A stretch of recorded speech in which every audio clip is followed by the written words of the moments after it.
दोस्तों, आप सभी का स्वागत है pop pop Toons official stories में। सो दोस्तों, ये नई कहानी शुरू होने से पहले जल्दी से इस वीडियो को लाइक, शेयर एंड कमेंट कर दीजिए और हमारे इस नए चैनल को सब्सक्राइब कर दीजिए, क्योंकि हम आते हैं हमेशा एक नए किस्से के साथ।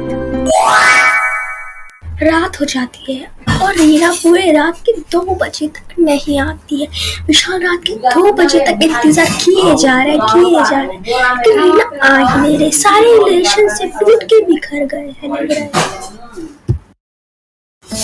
बस और रीना को मैं बर्दाश्त नहीं कर पा रहा हूँ। क्या कर रही है रीना? बस अब मैं घर छोड़ के जा रहा हूँ और एक होटल में ही रह लूंगा, कहीं और जॉब ले लूंगा। ले लो भाई, जितना बिजनेस सब मेरा। और मैं सह नहीं सकता।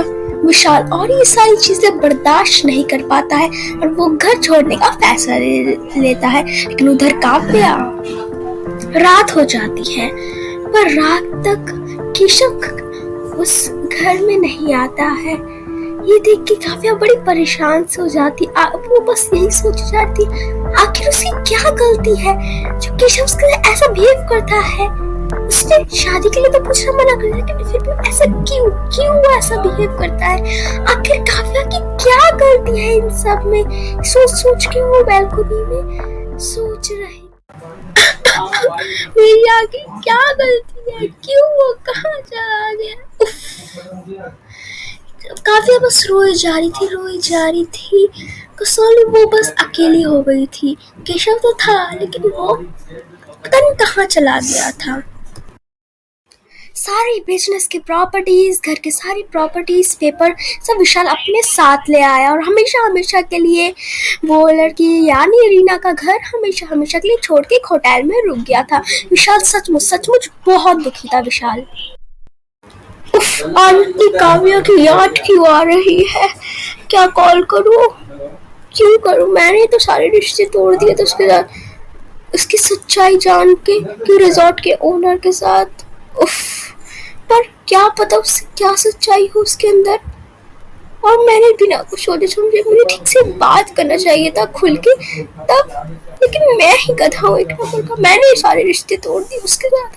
अब किस मुंह से बात करूंगा मैं उसके साथ? सब खत्म हो गया, कुछ बचा नहीं। काव्या भी खुशी होगी अपने लौट के ओनर के साथ। आखिर ये सब हो क्या रहा है? कहीं ये सब कोई खेल तो खेल नहीं रहा है? मेरी आखिर क्या गलती है? मैंने तो सब कुछ पूछना ही बंद कर दिया था। केशव आखिर गया कहाँ? विशाल का मेरे मुंह से क्या नाम निकल रहा है? विशाल मेरा कितना ध्यान रखता था। विशाल की क्या कितनी याद आ रही है, लेकिन गलती तो मेरी ही थी ना। बस मैंने अपनी बेस्ट फ्रेंड से जबरदस्ती शादी करा, इसी से गुस्से करके मैंने सारे रिश्ते तोड़ दिए। उधर काव्या और विशाल दोनों को ही एक दूसरे की बहुत याद आने लगी, लेकिन दोनों एक दूसरे पे बहुत शर्म कर रहे थे, इसलिए वो दोनों एक दूसरे को कॉल करना अवॉइड कर रहे थे। वैसे भी दोनों ने तो अपने नंबर्स को चेंज कर लिया था। 30 दिन हो जाता है, यानी पूरा 1 महीना खत्म हो जाता है। उधर रीना विशाल की सारी प्रॉपर्टी हड़प लेने के बाद उस लड़की पलक के साथ बड़ी ही खुशी से रहती थी। उधर काव्या भी केशव को ढूंढ के उसके नंबर पे कॉल कर करके परेशान हुए जा रही थी। मतलब कि काव्या केशव मिल ही नहीं रहा था। मतलब एक तरीके से केशव लापता सा हो गया था, वो मिल ही नहीं रहा था। काव्या सोच के बहुत परेशान हो गई थी। भगवान जी, मेरे साथ ये सब क्यों करा रहे हो? केशव कहाँ है? केशव एक ऐसा इंसान जिससे मैं बहुत प्यार करती हूँ। केशव है तो है था, बस वो एक जगह। अगर वहाँ पे केशव नहीं मिला तो मैं अपनी सारी उम्मीदें छोड़ के वापस अपने मॉम डैड के पास चली जाऊंगी। बस यही एक तरीका रह गया है।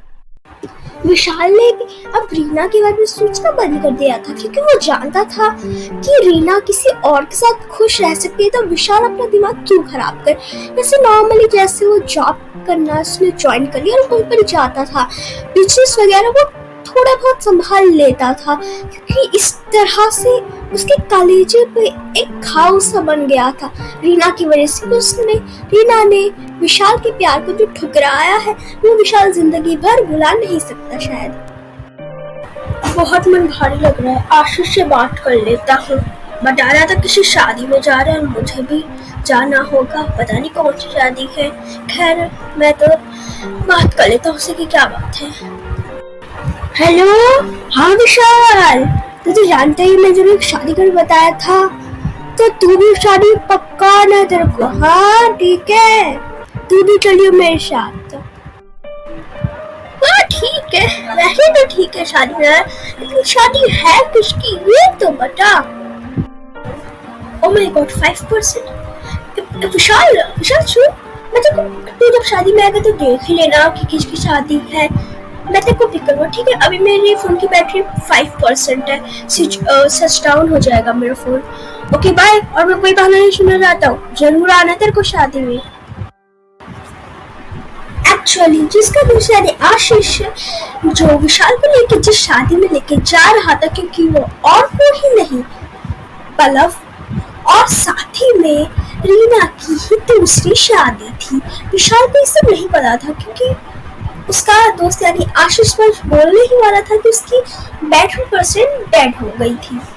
अब विशाल फिर भी दुखी था कि वो इससे शादी में जाने क्या ही कर पाता, उसमें कुछ खास खुश नहीं था शादी आने, बस वो दुखी दुखी सा रहता था। और उधर काव्या, हाँ यही तो वो घर है, पर ये घर लॉक लगा हुआ है, और ये घर देखने से नहीं लग रहा कि कभी केशव का हुआ करता था। पर अब मैं किससे पूछूं कि घर के बारे में? तभी वहाँ पे वही आंटी आ जाती। जब काव्या पहली बार केशव के घर के पास आई थी, तो वो आंटी पौधों का पानी दे रही है, तो आंटी आ जाती है काव्या के पास। आंटी, ये घर केशव का, आपको तो पता ही होगा, लेकिन केशव कहाँ पे और ये घर लॉक क्यों है? तो तुम हो काव्या। केशव तो यहाँ से चला गया, तुम्हारे लिए एक चिट्ठी छोड़ के गया है। इसके आगे क्या होने वाला है ये जानने के लिए जरूर देखिएगा हमारा अगला एपिसोड।